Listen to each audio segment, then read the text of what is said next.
우리가 오늘 이 따뜻한 가을, 또 아름다운 오색이 이 찬란한 이 가을, 특별히 감사에 대해서 우리가 좀 이야기를, 하나님 말씀을 나누고자 합니다. 여러분, 특별히 또한 우리가 모래 같은 짧은 인생, 그 인생길, 우리가 매일 걷고 있는 이 길에 대한 이야기를 함께 나누고자 합니다. 여러분, 길 하면 어떤 것이 떠오르십니까? 그 자체만으로도 우리는 얼마든지 많은 이야기를 담아낼 수 있겠지요. 굽이굽이 휘어진 산길, 곱게 쭉 뻗은 고속도로길, 때로는 아찔한 절벽 위에 외나무 다리처럼 아슬아슬한 길도 있지요. 우리 인생도 마찬가지입니다. 우리 인생길이 평탄한 길만 있는 것 아니죠? 험난하고 힘든 인생길, 어둠 속을 헤쳐 나가야 하는 인생길, 때로 갈림길에서 어디로 가야 할지 망설여지는 인생길도 있지요. 그런데 여러분, 길을 걷다 보면 문득 이런 생각 들 때가 있지 않습니까? 내가 제대로 인생 길 잘 가고 있는가? 혹시 나는 삐뚤어진 길을 걷고 있는 건 아닐까? 여러분, 우리 인생길 잘 걸어야 되지요. 삐뚤하게 걷지 말아야 하지요. 왜냐하면 한 번 사는 인생은 일생입니다. 일생, 태어나 죽는 것 한 번입니다. 그러므로 이 귀한 일생을 우리는 조심하면서 주의를 기울여 우리는 살아야 되는 겁니다. 그래서 주의를 기울이면서 조심하게, 신중하게 우리가 살아야 되는 겁니다. 우리가 인생을 살다 보면 조심해라 이런 말 참 많이 듣죠. 저도 어릴 때 어머니에게 참 많이 들었습니다. 조심해라. 특별히 기억나네요. 초등학교 1학년 때 어머니께서 장남이라고 노란 이 오비옷을 하나 사주셨어요. 다른 애들은 우산 들고 갈 때 노란 오비옷, 남자가 노란 옷 입고 간다? 부끄러워가지고 학교 못 간다고 친구들 놀린다고 대문에서 나가지 않고 징징댔습니다. 그랬더니 엄마가 손잡고 끄는데 어떻게 해요? 초등학교 1학년이 딸려가죠. 학교 문 들어가서 학교 교실 앞까지 딱 세워놓습니다. 얼마나 부끄럽던지. 이후에 학교를 갈 때마다 조심해라, 길 조심해라, 그런 일 참 많이 들었는데요. 초등학교 때 언젠지는 모르겠습니다. 부모님들이 사과를 깎을 때 사과 칼로 가지고 쫙쫙 깎잖아요. 야, 저도 그 칼 들고 사과를 깎고 싶은, 이제 그 나이가 되었다 싶어서 칼을 들었더니 엄마가, 예, 조심해. 엄마, 제가 6살 아니에요. 저도 이제 칼 들고 할 수 있어요? 그때가 초등학교 1학년인지 2학년인지 모르겠어요. 저 다 컸어요. 이제 저 사과 칼 가지고 사과 잘 껍질 깎을 수 있어요. 자신 있게 말했다가 칼에 손이 베었습니다. 배우고 난 후에 깨달은 것은 조심해라는 그 말이 어머니의 사랑의 말이었던 걸 알게 되었습니다. 오늘 이 말씀에도 보면 바울 선생이 에베소에 있는 성도들에게 하는 말이 뭐냐면 인생길 조심해라, 자세히 주의해라고 말씀하고 있습니다. 어떻게 인생을 살아야 할지 자세히 주의하라, 조심하라. 이 말은 바울이 에베소 성도들을 향한 사랑의 권면이죠. 여러분, 그렇다면 우리가 어떻게 신중히 우리의 인생길을 걸어가야 될까요? 그래서 단순히 잘 걷는다라는 의미를 넘어 우리는 지혜롭게 인생을 걸어가야 됩니다. 이 세상을 살아가기 위해서는 그래서 지혜가 필수이죠. 그래서 인생을 잘 살기 위해서는 지혜가 꼭 필요한데요. 그 몇 가지 지혜를 오늘 하나님 말씀을 통하여 우리가 알아야 됩니다. 지혜 있는 자로 살려면 어떻게 인생을 살아야 될까요? 첫 번째로 시간을 잘 활용해야 됩니다. 우리가 시간을 잘 활용해야 될 이유가 있는데요, 인생이 짧기 때문입니다. 인생 짧습니다. 여러분 벌써 이 나이 되셨잖아요. 얼마나 빨라요, 여러분? 훅 했더니 30이고, 아니 50이고 80이에요. 세월이 얼마나 빨리 지나갑니까? 인생이 짧기 때문에 우리는 이 세월을 아껴 살아야 지혜 있는 자가 되는 것이죠. 시편 90편 10절 말씀에 하나님께서 우리의 연수가, 우리의 나이가 70이고 강건하면 80이라 할지라도 그 나이 자랑은 수고와 슬픔뿐이요 신속히 활처럼 화살처럼 날아가니 인생을 아껴 살아야 된다 말씀하셨지요. 요즘 보면 평균 수명을 넘습니다. 옛날에는 평균 수명이 60이었습니다. 그래서 한갑도 지내고 동네에서 60이 되면 어른이었습니다. 70이 되면 상어른이었어요. 요즘은 의술이 발달되어서 70을 넘고 80은 보통입니다. 그런 시대가 되었어요. 그런데 여러분, 나이가 들면 60이나 70이나 80이 되면 여러분 나이가 들면 들수록 여러분 우리의 힘은 점점 어떻게 해요? 약해집니다. 걷는 것도 힘들어집니다. 젊을 때는 기뚱해도 딱 균형을 잡았어요.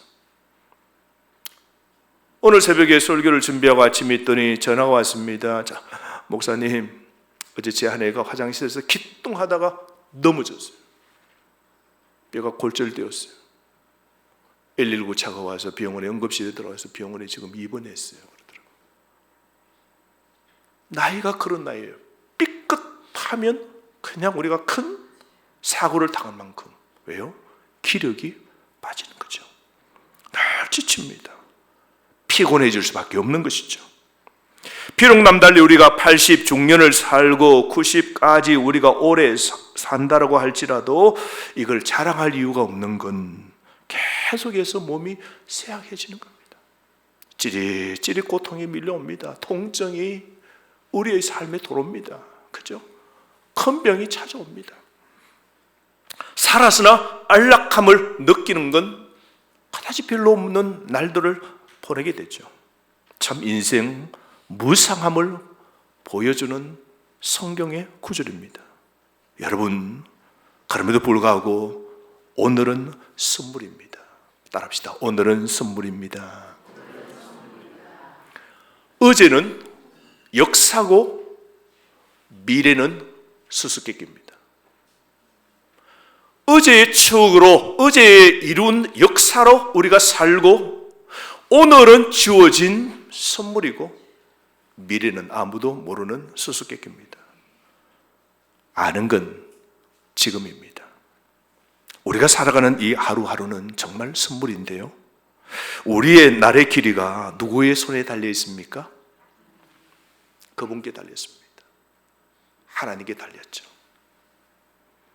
우리가 오늘 지금 살았다는 건 하나님이 주신 선물이기에 오늘 살고 있는 겁니다. 어떤 사람 뭐라 그럽니까? 목사님, 제가 60대 큰 자동차 사고 나서 그때 병원에 가서 저는 죽을 뻔했습니다. 그런데 그때 살았습니다. 목사님, 제가 40대 큰 병이 왔는데 의사도 그때 끝났다 생각했는데 죽다 살았습니다. 여러분, 우리가 사는 이 매듭매듭, 아니 과거를 지나 지금 여기에 있는 건 이 시간은 하나님의 선물입니다. 시간은 하나님께서 우리에게 주신 것이죠. 우리는 그래서 시간을 늘려 살고 확장해서 열심히 살려고 합니다. 옛날에는 우리 그냥 밤이 되면 그냥 집에 가서 손 놓고 우리 쉬었습니다. 현대는요, 전기가 들어오고 불을 밝히고 그리고 기계를 돌리면서 우리는 시간을 연장해서 삽니다. 그래서 직장에서도 야근하면서 일하라고 그러죠. 우리는 부지런하게 열심히 일하지만 결국 우리의 날수는 하나님에 의해 결정되는 겁니다. 그러므로 하루하루가 하나님의 선물입니다. 여러분, 시간이라는 건 항상 우리 곁에 지금 또 흐르고 있는 거죠. 모래시계를 우리는 어디서 종종 자주 봅니까? 요즘 집에 모래시계 잘 없죠? 어디 가면 있습니까? 사우나장에 가면 뜨거운 거기에 딱 찜질 그 방에 들어가면 모래시계가 딱 있습니다. 1분의 모래시계죠. 들어가서 탁 뒤집어 탁 놓습니다. 그러면 그 가는 모래시계가 내려옵니다. 위에 쌓였던 게 접은 그 관을 통과해서 밑에 싹 빠져나간 만큼 시간은 지나간 것이죠. 그리고 다 빠져나가면 시간은 그 매듭은 끝난 것이죠. 여러분, 이 모래시계 안에 모래가 한 알 한 알 한 알 한 알 그렇게 떨어지듯 우리 인생도 그렇게 지금도 사르르 지금도 흘러가는 겁니다. 숨 넘어가겠네요. 지금 또 초치면 끊임없이 지금도 우리 모르게 지금도 막 흘러간다는 걸 우리는 잊고 살지요. 매일 우리는 매일매일 똑같은 일상이지만 그 한순간 한순간 그건 두 번 다시 오지 않는 진중한 시간이죠. 그러므로 여러분, 지금 이 순간은 두 번 다시 오지 않는다는 걸 자각하는 삶, 그건 깨어있는 신앙의 삶이죠. 여러분, 우리가 가진 시간은 한정적인 겁니다. 모래시계의 모래가 다 떨어지면 삶이 끝난다는 의미가 되지요. 그래서 시간을 어떻게 보내야 될지, 이건 정말 중요한 겁니다. 방황하지 않고 우리가 잘 살아가려면 우리가 어떤 가치를 가지고 있는지, 어떤 목표를 정하고 그걸 향해 나아갈지를 한번 우리가 진중하게 이른 가을 우리가 생각해 볼 여지가 참 많지 않습니까? 어제 우리가 원더풀 홀이라는 2층에 올라갔더니 와, 지난주보다 어제가 더 원더풀했어요.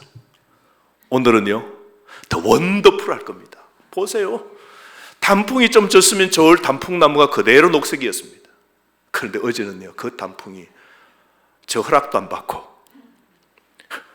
한 주간 만에 빨갛게 단풍이 들어서 이 단풍 저 단풍 저쪽 단풍이 물들어 있는데요, 얼마나 아름다운지. 노랗고 빨갛고 그런 단풍이 담겨 있는데, 어제는 교회에 초창기에 성도 부부가 어제 교단신문에 크게 우리 교회에 소개된 걸 보고 또 교회 소문을 듣고 어제 찾아왔어요. 그래서 커피를 대접하면서 우리 가든에 있는 그곳에 앉아서 커피를 마시고 대접을 했는데요, 그분이 그러다 황홀하다 그러더라고요. 와, 낙엽이 어제 바람이 불었잖아요. 비도 좀 뿌리면서 애들이 막 다니는데 막 바스락바스락 하는 거예요. 바람 한 번 불면 그 낙엽이 톡톡톡톡톡톡 끊어져요.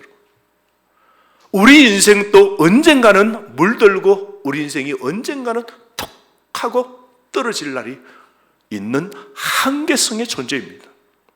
그러므로 여러분, 우리는 잘 살아야 한다는 말 참 많이 듣지만 그 의미가 결코 가볍지 않습니다. 진짜 내가 원하는 게 무엇인지, 내가 어떻게 살고 싶은지를 깊이 여러분 고민해야 됩니다. 그 고민이 쌓일 때 우리는 방황하지 않고 제 길을 제대로 잘 걸어갈 수 있거든요.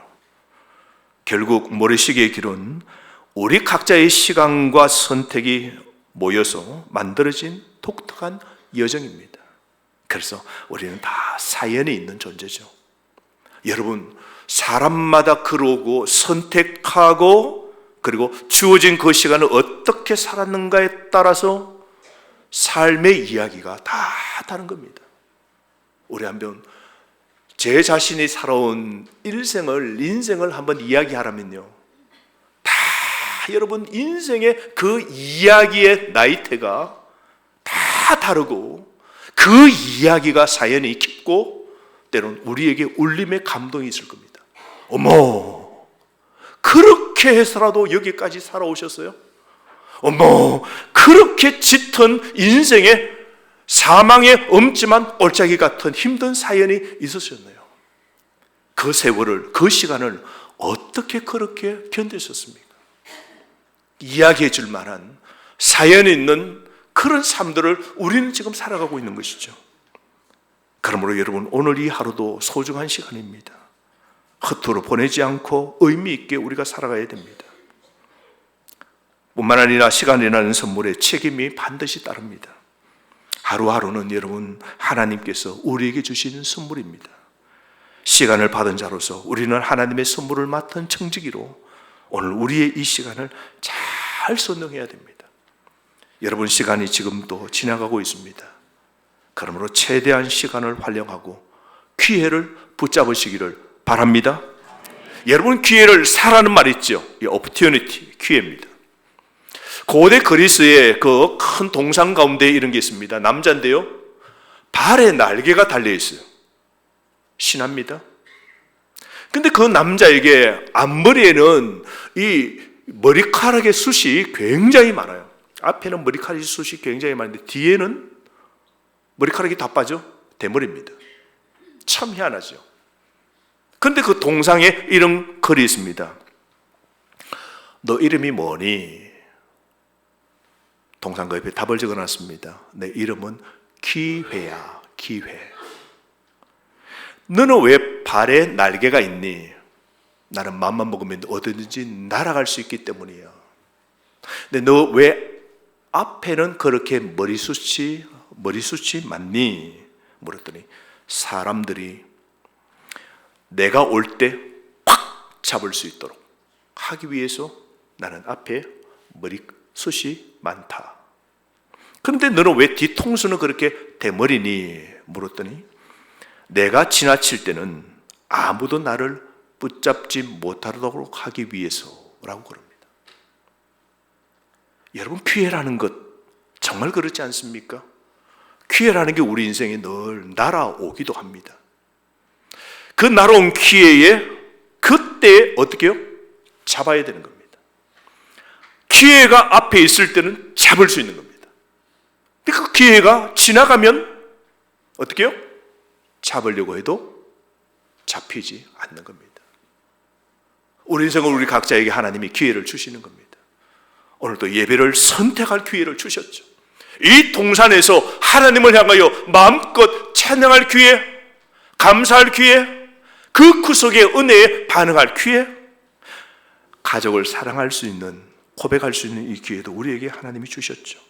그러므로 여러분, 기회를 붙잡기 위해 부지런해야 됩니다. 여러분, 사랑합니다, 사랑해 말할 수 있는 기회가 지금 있지 않습니까? 하나님을 믿을 수 있는 기회, 선을 행할 수 있는 기회, 이 기회를 우리는 잘 사용해야 됩니다. 우리는 죽고 난 다음에 너무너무 사랑했노라고, 너무너무 사랑했노라고 기회가 지나갔습니다. 내 소중한 사람이 내 가까이 있는 사람이죠. 내 아내, 내 남편, 내 자녀에게 하나님의 자녀로 함께한 우리 성도가 어떻게 해요? 사랑해요, 사랑합니다, 이 말을 아끼지 마십시오. 여러분, 돈 드는 것도 아니에요. 그게 시간을 선용하는 겁니다. 부모님 사랑합니다, 존경합니다. 여러분, 지나간 것은 지나간 대로 다 잊으시기 바랍니다. 여러분, 이런 찬송가입니까? 찬송가 900장에 그대여 아무 걱정하지 말아요, 우리 함께 노래해요. 찬송가 900장 아세요? 그대 아픈 기억들 모두 그대여 그대 가슴에 깊이 묻어버리고 지나간 것은, 엄마나 이 노래를 아세요? 지나간 대로 그런 의미가 있죠. 지나간 것은 지나간 대로 지금입니다. 후회를 놓으시고 잘못한 것을 이제는 하나님 앞에 회개하고 놓으시고 지금 이 소중한 기회를 여러분 선용하십시오. 사랑할 수 있다 고백할 이 기회, 하나님께 감사할 수 있는 이 기회를, 수많이 우리에게 날아오는 이 기회에 반응하면서 여러분 시간을 꽉 채워가는 여러분 되시기를 바랍니다. 여러분, 게으른 시간은 유혹의 시간입니다. 계획하지 않고 무의미한 시간을 보내는 것은 유혹에 빠지기 가장 쉬운 방법이죠. 부도덕한 삶을 살고 쓸데없이 바쁘고 수다 등으로 보내는 이런 시간들은 허비하는 시간입니다. 그러므로 하나님의 백성으로 우리는 시간을 어떻게 사용하는지에 대한 책임을 갖는 겁니다. 일생 우리가 하나님 앞에 딱 설 때 하나님 물으실 겁니다. 너 내가 준 그 수많은 기회, 태어나서 내가 부르는 죽을 그날까지 뭘 하고 갔냐? 보낸 시간에 대한 책임을 하나님이 우리에게 물으실 겁니다. 그러므로 여러분, 우리는 이 시간을 구속하여 하나님의 영광을 위하여 사용해야 됩니다. 따라서 우리는 시간을 의미 있게 채워야 되는 것이죠. 시간을 구속해야 됩니다. 그러기 위해서 인간을 지으시고 생사를 주관하시고 우리의 삶의 모든 걸 통할하시는 그 하나님을 이해하고 그 하나님의 뜻에 방향을 맞추어 삶을 살아가야 되는 겁니다. 하나님의 뜻을 이루기 위하여 시간을 사용하십시오. 하나님의 뜻을 이루어가는 삶의 여정이 되시기를 주의 이름으로 축복합니다. 그러므로 여러분, 우리는 하나님의 뜻을 우리는 알아야 됩니다. 17절 말씀 보십시오. 그러므로 어리석은 자가 되지 말고 오직 주의 뜻이 무엇인가 이해하라 그럽니다. 우리 인간이 내가 어떤지를 잘 우리가 이걸 생각해 보아야 됩니다. 하나님의 뜻이 무엇인지. 여러분 보십시오. 우리가 물건 하나 사는 것, 전자제품 하나 사는 것, 먹거리, 푸드를 살 때도 어떻게 해요? 우리가 정말 긴유하게 보죠. 그 먹거리, 내가 입는 사야 될 옷 이런 거 댓글도 보고 그것이 몸에 얼마나 좋은 것인지 제품은 또 어떤지 주요한 사항들을 다 살펴보고 삽니다. 자 보세요 여러분. 자동차 하면 큰 돈 듭니다. 자 자동차 하나 사면 어떻습니까? 내 액수하고 맞는지, 그리고 종류는 무엇인지, 내가 SUV를 탈 건지 성용차를 탈 건지 하이브리드를 살 건지 전기차를 살 건지 선택합니다. 그 다음에 그 차의 사양을 선택합니다. 옵션이 뭐가 있는지, ABS 브레이크가 있는지, 그죠? 내비게이션이 있는지, 할부가 얼마나 되는지, 그리고 그 서비스는 언제까지 되는지, 우리가 어떻게 해요? 주의 깊게 자세하게 그렇게 우리가 지혜를 총발휘하죠. 그런데 여러분, 하나님은 우리가 자동차를 살 때 면밀하게 자세하게 끝없이 탐구하면서 그런 삶으로 소비하도록 우리를 부르시지 않습니다. 우리 하나님께서 우리에게 정말로 우리 지혜롭게 우리가 주의 깊게 우리가 그렇게 살기를 원하는 것은 인생이 무엇인지, 우리 사람들마다 우리 인생 내 삶이 뭘 하다 살다 죽어야 되는 것인지, 인생은 어디로 와서 어디로 가는지, 왜 하나님이 나를 예수 그리스도를 믿도록 하셨는지, 아니 사람과 이 우주는 누가 지었을까? 이게 우연한 것 아닐진데 우리가 눈이 열리는 순간 창조주를 발견하고, 그래서 하나님은 나를 부르신 이유가 있을 거고 나에게 주신 은사, 왜 이런 은사를 주셨는지, 그래서 우리가 뭐요? 하나님의 영광을 위하여 하나님이 원하시는 대로 삶을 사는 것, 이게 뭡니까? 자세히 주의하면서 생각하면서 살아가는 지혜 있는 자가 되는 것이죠. 인간을 향한 하나님의 뜻은 시간의 주인이 되는 삶을 사는 겁니다. 내 시간이, 내 삶이 내 것이 아니고, 그렇구나, 나를 이 땅에 태어나시고 지금이라는 이 기회도 여기까지 살도록 하나님이 하셨고, 내가 이 삶 끝날 때도 나를 이끌어 영원한 그 아버지 천국의 집에 들어가실 그 하나님을 위하여 사는 삶, 인생이 바뀌어지는 것이죠. 전에는 내 인생이 주의 깊게 지혜롭게 살지 못할 때는 인생이 여기가 단 줄 알았어요. 잘 먹고 잘 살고 노력하고 성공하고 그렇게 본때 있게 사는 게 전부였지만, 지혜자이신 지혜의 말씀을 깨닫고 믿음이 생기는 순간 내 시간, 내 인생은 누구의 것이라고요? 하나님의 것이다. 죽다 살게 된 게 행운이 아니고 운이 아니라 하나님의 계획이셨구나. 부부로 우리를 만나게 하시고 나에게 주신 이 생명의 자녀들 하나님 선물이구나. 모든 시간을 어떻게 해요? 내 중심으로 서지 않고 나를 구속하신 주님을 위하여 서는 삶, 이것이 시간을 구속하는 삶인 것이죠. 사랑하는 성도 여러분, 이게 하나님의 충만, 성령 충만한 삶입니다. 18절 말씀 보시기 바랍니다. 술 취하지 말라 이런 방탕한 것이니 오직 성령으로 충만함을 받으라 그럽니다. 여러분, 술 취하지 말라는 것은 단순히 금주 운동을 하라는 말씀이 아니라 삶의 주도권을 누구에게 맡기라는 겁니까? 술이 아니라, 세상이 아니라 성령님, 하나님께 맡기라는 겁니다. 여러분, 나의 나 된 게 하나님의 은혜입니다. 지금까지 살아온 게 하나님의 은혜입니다. 2024년 여기까지 산 것도 하나님의 은혜입니다. 여러분, 때로 생각해보면 모든 걸 합력하여 선을 이루시는 그 하나님 생각하면요, 오늘 이 질병 주심도, 이해할 수 없는 지금 고난 주심도, 오늘 꼬인 문제도 여러분 하나님의 계획 속에 있는 겁니다. 나를 연단시키기도 하고 단련시켜成功으로 만드시고, 때로는 하나님이 막으셔서 하나님이 원하시는 길로 가도록 하시기 위한 하나님의 계획이시죠. 그러므로 우리가 하나님 안에서 우리가 이해하고 시간을 주시고 오늘 기회를 주신 이 하나님, 구속의 주님을 발견하면요, 우리 인생의 모든 것이 감사합니다. 그래서 병원에 있어도 감사하죠. 여러분, 저희 아버지가 이제 퇴원해서 집에 계시는데 누워 계십니다. 꼼짝 못하고 갈비뼈가 부러져서 계시는데도요, 보니까 하나님 감사합니다. 어떠세요? 어제보다는 오늘이 낫다고. 여러분, 그렇게 끙끙거리면서도 감사하다 그래요. 여러분, 정말입니다. 시간의 주인을 알고 내 생명의 주관자, 내 인생의 길이를 주관하시는 그 하나님 안에서 우리의 눈이 뜨게 되면 우리의 삶의 고난과 고통도 고난 속에서도 감사할 수 있는 겁니다. 고난 속에 하나님의 뜻이 있는 겁니다.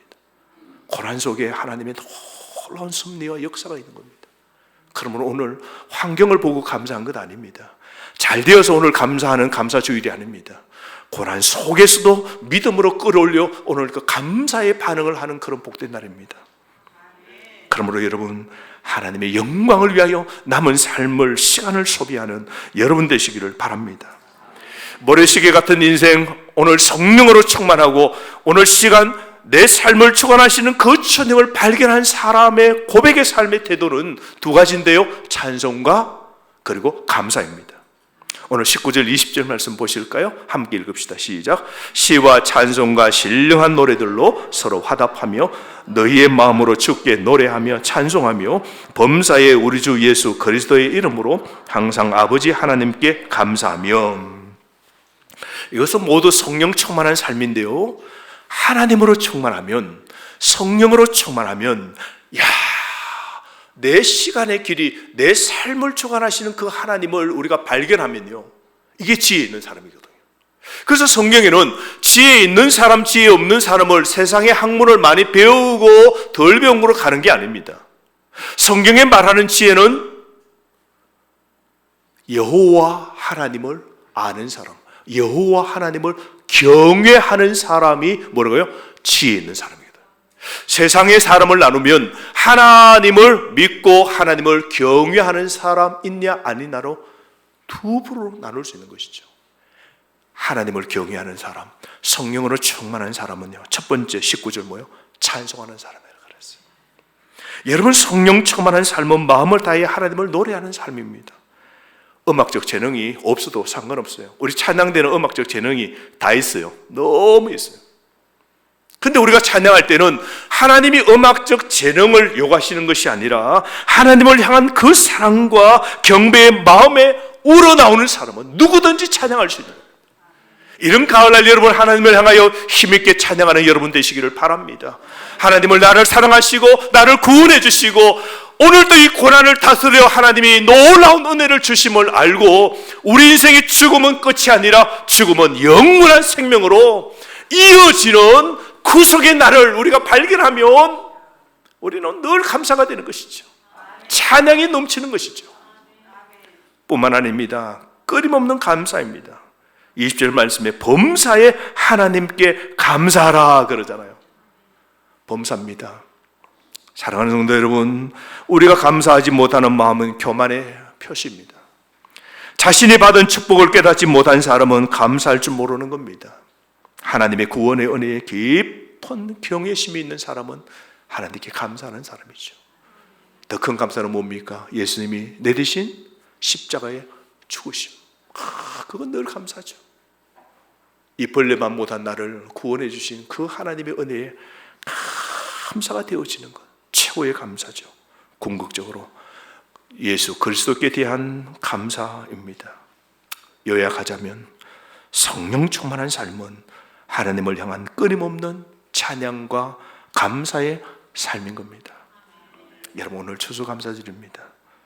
다가오는 겨울 앞에 오늘 바람만 탁 불어도 톡톡톡톡 떨어지는 오늘 이 낙엽을 보시면서 짧은 모래 인생 같은 우리 인생 길, 그런 짧은 인생임을 알고 더 겸허해지고 바르게 살고 시간의 주인 되신 그 하나님을 인정하고 하나님의 영광을 위하여 살고 하나님이 왜 나를 이렇게 예수 믿게 하셨는지 그 뜻을 발견하면서 예배자로 찬양자로 남은 삶을 쫙 채워가시는 여러분 되시기를 주의 이름으로 축복합니다.